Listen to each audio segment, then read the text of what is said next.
አሰላሙ አለይኩም ወራህመቱላሂ ወበረካቱሁ። ውድና የተከበራችሁ ቤተሰቦቻችን እንዴት ናችሁ? ሰላም ናችሁ? ከኔ ጋር ሁሉ ሰላም ነው አልሐምዱሊላህ። እንዴት ናችሁ? እንደምሰነበታችሁ? ስራ ኑሮ እንዴት ነው? እኛ ጋር ሁሉ ሰላም ነው አልሐምዱሊላህ። ከጎኔ ሆናችሁ ቪዲዮዬን እያያችሁ ሰብስክራይብ፣ ላይክ፣ ሼር እያደረጋችሁ አይዞሽ በርቺ ለምትሉኝ ውድ ቤተሰቦችና እህቶቼ ወንድሞቼ ከልብ ነው የማመሰግነው። ጀዛኩሙላሁ ኸይር። አሁን ዛሬ ይዤላችሁ የመጣሁት ለእናንተ ወሳኝና ይጠቅማችኋል ያልኩትን ነው። እሱ ምንድነው? ስለ ቤት መግዛትና ስለ ቦታ ነው። እንግዲህ ባላችሁበት ሆናችሁ መግዛት የምትችሉበት ወይም ደግሞ እዚህ ያለውን ሁኔታ አካፍላችኋለሁኝ። እንግዲህ ደስ ያላችሁ መግዛት ብራችሁን ደግሞ መቆጠብ ትችላላችሁ ብዬ ያሰብኩበትን ነው ዛሬ ሀሳብ ይዤላችሁ የመጣሁት። እንግዲህ እኛ ባለንበት በዚህ ባህራ ማለት ነው የተለያየ ቦታ አለ። ለምሳሌ ህገ ወጥ አለ፣ እንደገና ደግሞ ተሸነሸነና ገባ ያለ ትንሽ አንደኛ መስመር ላይ ያልሆነ ትንሽ 2-3 መስመር ዘሎ ገባ ብሎ የሚሸጥ ቦታ አለ ማለት ነው። ይወጣለት የተሸነሸነ ነው። እንግዲህ ባህራ ብዙ ቦታዎች እየተሻሻጡ ነው ያሉት ማለት ነው። እና ውዴቶቼ ባህራና አካባቢው ያላችሁ እህት ወንድሞቼ ቦታ ለመግዛት አስባችሁ ከሆነ እንግዲህ ቤተሰቦቻችሁን እየላካችሁ መግዛት ይቻላል ማለት ነው። ከእጅ ላይ 1-2 ቦታ አለ። ለምሳሌ ከመስመር በታይ እና ከመስመር በላይ የሆነ ቦታዎች አሉ። ስለዚህ ሀሳብ አስተያየታችሁን በኮሜንት ታስቀምጡልኛላችሁ የምትፈልጉትን አይነት ማለት ነው። ህገ ወጥም አለ በዚህ በሰፈር ማለት ነው። ወጣ ብሎ ደግሞ መስመር ላይ ወደ ወላጋዱር የሚባል አካባቢ አሉ 1-2-3 ቦታዎች እና መግዛት ለምትፈልጉ ውድ እህቶቼ ቻንሱ እድሉ እንዲያመልጣችሁ እላለሁ።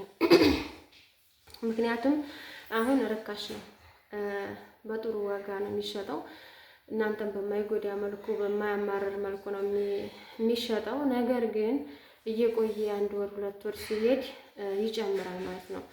እና እናንተ ባላችሁ ብር ለቤተሰብ ለወንድም ለእህት ለምናምን እያላችሁ ብራችሁን ከምታባክኑ ብራችሁን እየላካችሁ ቦታችሁ ላይ ኢንቨስት ብታደርጉ ብዬ እመክራለሁኝ። ስለዚህ መቼና እንዴት ተይዘን እንደምንመጣ በተለይ መኖሪያ ፈቃድ የሌላችሁ እህቶቼ ብራችሁን ቦታ ላይ ቆጥቡ ማለት ነው። ብጥጣሽ ስታገኙ ብጥጣሽ ልብስ አትግዙ።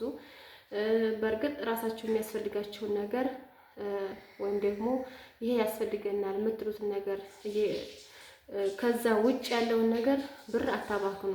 ጓደኛ ስለለበሰ እኔ መልበስ አለብኝ፣ ጓደኛ ስልክ ስለቀየረ እኔ መቀየር አለብኝ፣ እንደዛ የሚባል ነገር የለም። ምክንያቱም እናንተ የምትኖሩት የራሳችሁን ህይወት ነው። እነዛ ሲቀይሩ አብራችሁ የቀየራችኋቸው ሰዎች የእናንተን ህይወት አይኖሩም። ስለዚህ እኔ የምመክራችሁ ብራችሁን ቦታ ላይ እያጠራቀማችሁ 1-2 ቦታ ላይ ብታጠራቀሙ ነገ ጧት እንዴት ከየት ቂስማችን አልቆ እንደምንመጣ ስለማያውቅ የዛኔ አትጨናነቁም። ሽጣችሁ ራሱ መሰረፍ ይሆናችኋል ማለት ነው። ቤተሰብ ላይ እየላካችሁ ለእናቴ ለአባቴ ለእህቴ ለምናምኔ ላክስት ላጎት እየላካችሁ ነገ ሲሄድ እናቴ አባቴ በእርግጥ እናትና አባት ወዲያ ምንም ነገር የለም። ነገር ግን ከራስ በላይ ሰማይ ነው።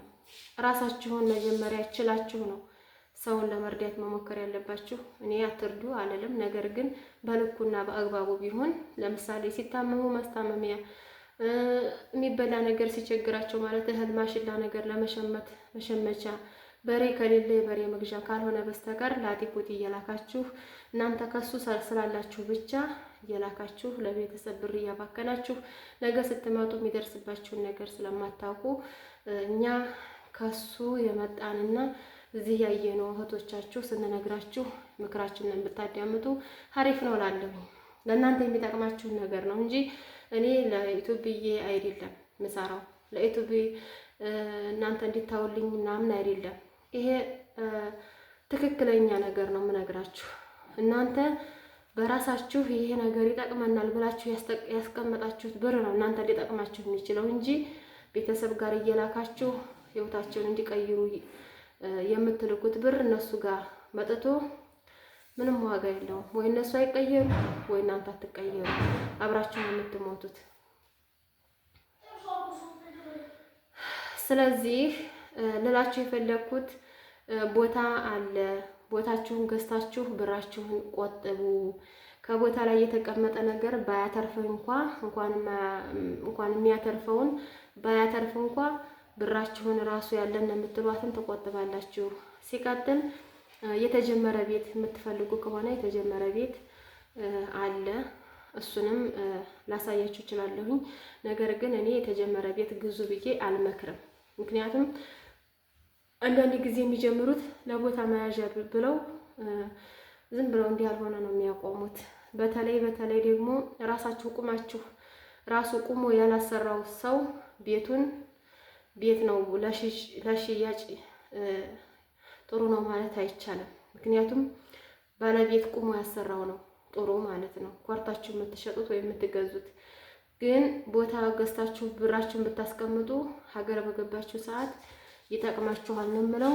ውላጋ አካባቢ እዚህም ባለንበት በመንደሩ ህገ ወጥ ነው በእርግጥ። ነገር ግን ያው ለብላን አያስፈራም። ለምን የመንደር ቦታ ከመሆኑ የተጣበበ ስላልሆነ ምናልባት ብላን ቢወጣለት ያንን ሰውዬ በማይጎዳው መልኩ ነው ይወጣል ተብሎ ታስቦ የሚሸጠው። እንደገና ደግሞ ለምሳሌ የሆነ ቦታ ገዝታችሁ ብላን ቢመታው ሌላ ቅያሬ እንደምትሰጡ ውል እንዲህ አይነት ውል አለ። ለምሳሌ እዚህ ብላን ቢመታባችሁና ቢነቅጣችሁ ቅያሬ እሰጣችኋለሁ ብሎ ያ ሰውዬ ይሸጣል። ስለዚህ እዚህ ጋር የገዛችሁት ብላን ቢመታው ሌላ ቦታ ቅያሬ ይሰጣሉ ማለት ነው። ስለዚህ እናንተ ሳትፈሩ ይሄንን ብር ቢቀመጥም ይጠፋል ብላችሁ በአላህ ተወክላችሁ ብትገዙ። ነገር ግን እኔ ህገወጥ እንድትገዙ አላበረታታም። በነገራችን ላይ አቅማችሁ አንፃር ማለት ነው። አቅማችሁ አንፃር ካልሆነ በስተቀር አቅማችሁ እየፈቀደ የወጣለት የተሸነሸነ ቦታ ህጋዊ ቦታ መግዛት እየቻላችሁ ህጋዊ ግዙ አልልም። ማን ነው ህገወጥ ግዙ አልልም። ስለዚህ እናንተ መግዛት ያለባችሁ ህጋዊ አቅማችሁ ከፈቀደ ያን ያህል ውድ አይደለም። ሁለተኛ መስመር ሶስተኛ መስመርን ብትሰሩ ገዝታችሁ ብታስቀምጡ ያን ያህል የከፋ ነው የሚባል አይደለም። እንዲያውም ከመጀመሪያ መስመር ላይ ገባ ያለው ነው ለእናንተ ጥሩ። ዋናው ነገር መውጫ መግቢያ ይኖረው ብቻ። ምክንያቱም አሁን ብዙ ጊዜ ገዥ የሚቸገረው መውጫ መግቢያ እያጣ ነው። ስለዚህ መውጫ መግቢያ ካላችሁ ያንን ቦታ ውስጥ ነው ሁለተኛ ሶስተኛ መስመር ላይ ነው ብላችሁ ባትንቁትና ባትተውት አሪፍ ነው የምለው። ምክንያቱም ለእናንተ ማንኛውም ሰው የሚፈልገው ለመኖሪያ ያ የሚፈልገው አንደኛ መስመር ላይ የሚፈልጉት ለገበያ ለአክሲዮን ምናምን ነገር ነው። ስለዚህ እናንተ ግን ብራችሁን ለማስቀመጥ ስለሆነ ዙራችሁ ለመሸጥ ስለሆነ ባያተርፋችሁም ብራችሁን ትቆጥባላችሁ ማለት ነው። ስለዚህ ለቤተሰብ እያላችሁ ህይወታችሁን እየኖራችሁ ጊዜያችሁን እናንተ እንዲሻማ እየቀለጣችሁ ለቤተሰብ የምትኖሩ ሰዎች ነገ ጧት ብትታመሙ የሚያስታምማችሁ ብራችሁ ነው። ብር ከሌለ ቤተሰብም አውጥቶ ነው የሚጥላችሁ። ይህንን እርግጠኛ ሆኜ ነው የምነግራችሁ ማለት ነው። ስለዚህ የአንዲት ቤተሰብ ሰዎች እኔ በጥቅሉ ማለት ነው በቅርቡ የሆነች ልጅ ከሳኡዲ ከአረብ ሀገር ነው ብቻ እና ታማ መጥታለች። ስለዚህ አሁን ያቺ ልጅ እንግዲህ ገንዘብ ይኖራት አይኖራት አላሁ አለም፣ ግን በጣም ነው የምታሳዝነው። ስለዚህ እንደዚህ አይነት እድል ወይም ደግሞ ልንታመም እንችላለን፣ ተይዘን ልንመጣ እንችላለን። መጥታችሁ ከዛ ከነበራችሁበት ህይወት ወይም ከነበራችሁባቸው ቤተሰቦቻችሁ መጥታችሁ ዛሬ መቀመጥ መውደቅ የለባችሁም። ራሳችሁን ቻሉ መጀመሪያና ከዛ ለቤተሰብ ብታደርጉ ምንም አይደለም። ለእናንተ ደስታ ነው። እናንተን ወልደው አሳድገዋል። ግን እናንተ ስትሰደዱ በእርግጥ አሁን ለቤተሰብ ትላላችሁ። እኔ አሁን በዚህ ንግግሬ ተቃውሞ ሊኖር ይችላል። ብዙዎቻችሁ ላትቀበሉት ትችላላችሁ። ነገር ግን የምትቀበሉት እዚህ ደርሳችሁ ስታዩት ነው። ስለዚህ ቦታ ግዙ። ቦታችሁን ገዝታችሁ ብራችሁን ቆጥቡ እያልኩ ነው። ውድ ቤተሰቦቼ ቪዲዮ ላይክ፣ ሼር እያደረጋችሁ ከጎን የሆኑ ማለት ነው። በቀጣይ አልሙሂም ቦታውን መግዛት የምትፈልጉ የወጣለት ሁለተኛ ሶስተኛ መስመር የወጣለት የምትፈልጉ በኮሜንት አስቀምጡልኝ። እኔ ኮሜንታችሁን እያነበብኩኝ ያው ኮንታክት አረጋችኋለሁ፣ ቁጥሬን ሰጣችኋለሁኝ፣ እንገናኛለን። ስለዚህ ሀሳብ አስተያየታችሁን በኮሜንት አስቀምጡ። የዛሬው ቪዲዮ ይህን ይመስል ነበረ። ላይክ ሼር እያደረጋችሁ አበረታቱኝ። ሰላም አለይኩም ወራህመቱላሂ ወበረካቱ።